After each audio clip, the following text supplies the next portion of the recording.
Since AI came out, I used to get a lot of people using my face to scam. They used to use my profile, and I would get messages from men like, I thought I was like in a relationship with you for 6 months. and I'll be like, I'm so sorry. Hi, I'm JK. And I'm Jade Rasif. Welcome to the Situation Report, where we keep you informed one situation at a time. Today's situation, close to my heart. Scams. Oh, why? Not Who have you been scamming? Yeah, excuse me. Not because I love scam, but because I got concert tickets scammed, which we'll talk about later on. But there's also, a lot of other scams. Shop scams, internet scam, gaming scams. We actually have someone who's not a scammer, but knows a lot about scams, just to clarify. She, by the way, is Professor Razwana Begum, who's the head of the Public Safety and Security Program at the Singapore University of Social Sciences. Welcome to the show. Thank you for having me here. Did you know, Jade, last year, more than 46,000 scam cases were reported in Singapore, 46.8% increase from 2022, and the highest number since the police started tracking scams in 2016. And these are reported scams. I believe it. Yeah, like I believe the real number is much more because people say, right? Yeah. To report. So I'm quite scared. It's come a long way. Yeah, definitely the scammers have become more and more advanced, right? Scammers have moved as they have evolved with the use of technology, but what has not changed, I feel, is the motivation. So greed is still one of the main motivation. It just makes it easier for people to steal money, to steal credit card details and use that credit card to buy items that they want. Apart from just greed, there is also other form of scams, where it's based on psychological motivation, like love scams, like you said. But there are also increasingly individuals who are being scammed into becoming scammers. Oh, I've seen that. Wait. How do you get scammed to become a scammer? So they actually think that they're applying for a legitimate job, and when they go into this country or they apply for the job and they're given certain resources, sometimes a lot of money to get that job, and then they realize that the job that they're supposed to do is to scam others. Yeah, it's like entwined with like human trafficking. What? And meanwhile, there are entire villages in China. Have you heard of Scam Town? No, I haven't. Scam Town in China, they make their profit of scamming people. Specifically, a lot of them Singaporeans. And they're driving like scamming Singaporeans. They're driving like BMWs, like high-rise buildings, and they're like, yeah, we made this money scamming Singaporeans. Okay, people like you. Do you think I was scammed from someone from Scam Town? Okay, so I gotta tell us the story. explain. It's so good. My wife wanted to go. So good. It's so very good. bad for my wallet. So my wife wanted to go to the Taylor Swift concert. I queued up on the website, couldn't get it legitimately, so I went to Carousel, and this person was so nice. That was the red flag number one. The price was the same price as they're selling on Ticketmaster. That's a red flag number one. Right? She gave me whatever she paid for. So she showed a screenshot. And she's like, actually I'm selling because I can't make it on that night. I'm looking for someone who really wants to go. So, okay. So second thing, I trusted because you know what? She gave me her handphone number and PayNow. Let's talk on WhatsApp. Legit what? PayNow, WhatsApp. But after I paid, she still talked to me for like 2 months. We're on PayNow. I paid PayNow, yeah. And then 2 months later, I checked in with her, she still replied. And then 2 weeks before the concert, she disappeared. Did you report? So I did. I reported to the police, and then I even did an interview with the scam police, anti-scam police, not scam police, anti-scam police. Anti-scam. And they were telling me that a PayNow person's handphone is not enough. You need to meet the person in person and then try to... I'm surprised, but couldn't they track? They were telling me about something called money mules. Yes. So what could happen was that even if they track, they might find the money, but that money may be long gone because they scam someone else to scam me. Oh, you've seen to scam and then they scam and then they scam. So they can use multiple SIM cards Right. and multiple accounts, so you would not know who exactly is the owner of that account. Yeah, so that was the sad But part. to a Singapore bank account, you mean it's still possible for the police not to be able to find the person who opened a DBS bank account? They can, but Wouldn't like you need, what the a police have passport said or- that they would have left or they would have taken the money and run. Gone They already. closed the account. And this is the best part, right? So I asked the anti-scam police, okay, let's be honest, mostly old people get scammed. Apparently not. It's like, I think 70-80% are those below 50 years old. Wow. Like me. Okay, I'm not way near 50, just to say. thought I'm in it's- my 30s. But in terms of overall scam, younger people get scammed more than, say, senior citizens. Yes. Right?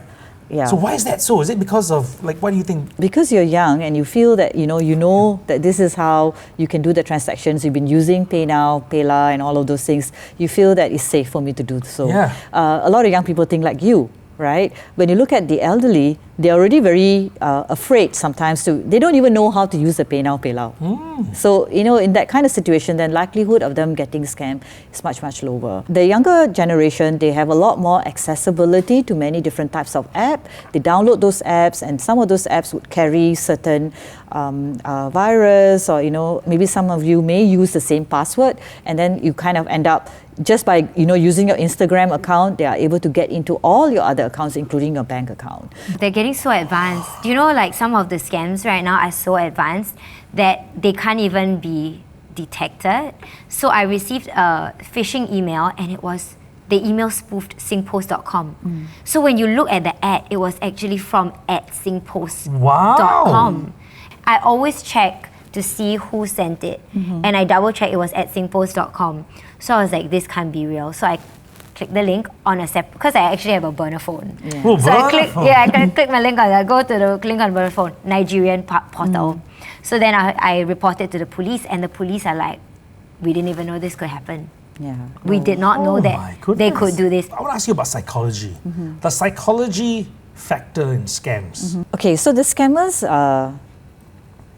are really smart in using some of the vulnerabilities that individuals are facing. So for instance, during COVID, right, people were worried about their health. They were worried about the vaccination. So they use that as a technique to either sell drugs at a higher price and don't deliver, or they use the fear of you getting, your vaccine and some of the outcome of that, which may not necessarily be the reality of it, right? And they use that to kind of like pull you in to get you to buy some other items. So it's just a facade for you to give your information, but they may not necessarily sell you anything.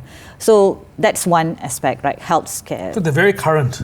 Yes, very Wow. current. They have their own playbook. They are very observant. They run like a proper MNC. They look at what's happening in the environment and what are the needs, the needs of young people. I actually feel, because I work in a university where I manage a lot of young students, and a lot of them will go like, even if I were to buy something on Carousel, or if I were to buy something on Shopee, even if I were to lose maybe $10, $10 may not be too much for them.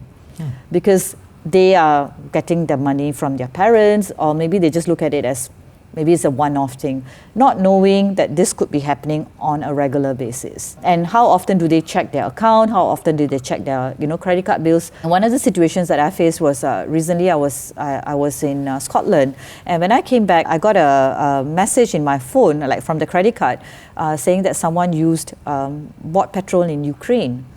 So it's like, So your card got cloned, was it? yeah, I don't know. I don't even know how that happened. I didn't even bring that card with me. I didn't even use that card, So Did you check your bill? Because they might be like multiple You $3, should, $4, $5. So that's what happened to Tian, my little sister. Right. It totaled about $1,000, and this was when we were like 21. So it was a lot of money, but it was over a course of 2 years. It would be like $2 transaction here, $3, but always on Uber. So it relates to this legislation. So in July 2023, there was something called the Online Criminal Harms Act that was passed in Parliament. Can you tell us about this act and what exactly does it do? we are trying to, ensure that whatever harm that's done online, there is consequences as well. Because a lot of the times we look at it as we can't really see the victim.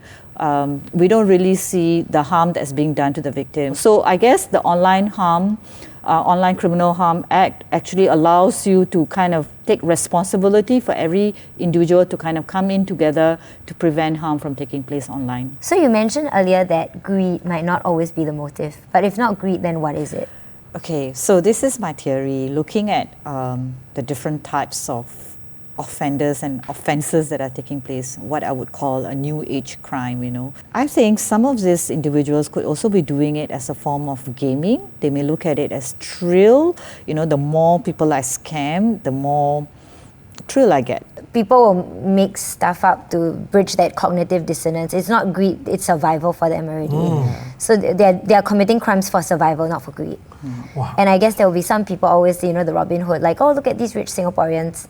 I grew up in poverty. Why should I have, they're not noticing the $10 missing, but to me, it's a day's wages. Yes. And if, let's say, they have no need for this, like if there is no need for greed, there is, they are very stable, everything is fine, but they are bored, they could be latchkey child, for instance, staying at home, using the computer, and then this could be like a game, right? It's just numbers, it's just accounts. You're not seeing the individual. So that could be another reason why I feel, if we know the profile of the scammers, if you look at the scammers, maybe they're all young people and they are very well versed in this use of technology, likelihood they are, and this is probably one of the reasons why they're doing it. I've also seen, where individuals who wants to have a legitimate relationship, they go put their profile on a matchmaking website, and then someone starts talking to them, offering them comfort, offering them some sort of help, and then at the end of that 6 months or 1 year, right, they will start asking for money, and you feel like,